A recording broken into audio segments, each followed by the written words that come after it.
సంవత్సరాలు ముందు చనిపోయాడు. అంటే 40-50 సంవత్సరాలు భూమి మీద ఉండాలా వద్దా? దేవుని ఉద్దేశమా కాదా? మరి దేవుని ఉద్దేశాన్ని కూడా ఏం చేశాడు?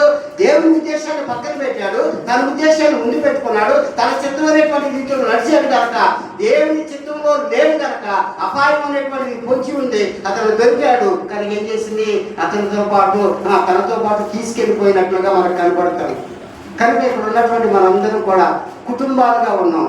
కుటుంబాలుగా ఉన్నటువంటి మొదటిగా నాకు సహోదరు చెప్పినట్లుగా నోవహు దేవుని చిత్తాన్ని చేయటానికి మొదటిగా తీర్మానం చేసుకున్నవాడిగా ఉన్నాడు. తన భార్యతో మాట్లాడాడు, భార్య మనసును గెలుచుకున్నాడు. ఇద్దరు కలిసి ప్రార్థన చేశారు, పెద్ద కుమారుతో మాట్లాడారు. ముగ్గురు కలిసి ప్రార్థన చేశారు, పెద్ద కుమారుడు తన భార్యతో మాట్లాడారు. 4వ వ్యక్తి కలిసింది, నలుగురు కలిసి ప్రార్థన చేశారు. తర్వాత 2వ కుమారుతో మాట్లాడాడు, అతను మనసు గెలుచుకున్నారు. 5గురు కలిసి ప్రార్థన చేశారు, అతనే తన భార్యతో మాట్లాడాడు. 6వ వ్యక్తి మరలా దేవుని దగ్గరికి వచ్చింది, 6గురు ప్రార్థన చేశారు. 3వ కుమారుతో మాట్లాడాడు, అతను కలిశాడు. 7గురు కలిసి ప్రార్థన చేశారు, మరలా అతనేమి తన భార్యతో మాట్లాడాడు.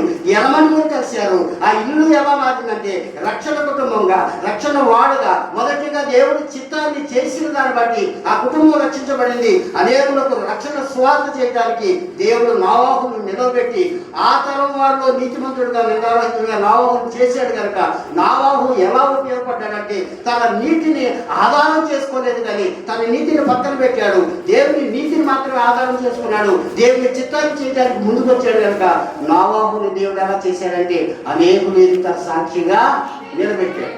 ఇది నాన్న నీవు లేక నేను మన సాక్ష్యాన్ని మనం పోల్చుకుంటే, మన సాక్ష్యాన్ని మనం చూసుకుంటే ఎలా ఉందో ఒకసారి మనం ఏం చేయాలంటే వాక్యాన్ని బట్టి మనలను మనం పరిశీలన చేసుకున్నప్పుడు తప్పకోకుండా ఈ వాక్యం ఏం చేస్తుందంటే మనల్ని మేలుకొల్పుతుంది. ఈ వాక్యం ఏం చేస్తుందంటే మనల్ని ఆదరిస్తుంది. ఈ వాక్యం ఏం చేస్తుందంటే మనం బలపరుస్తుంది. ఆ బలపరిచే మాటలను బట్టి, ధైర్యపరిచే మాటలను బట్టి నష్టపోయాం, ఇక నష్టపోకుండా ఉండటానికైనా దేవుని వాక్యానికి ప్రాధాన్యత ఇస్తే దేవుడు నిన్ను నన్ను జ్ఞాపకం చేసుకుంటాడు. దేవుడి కొద్ది మాటలు దీవించి ఆశీర్వదించును గాక.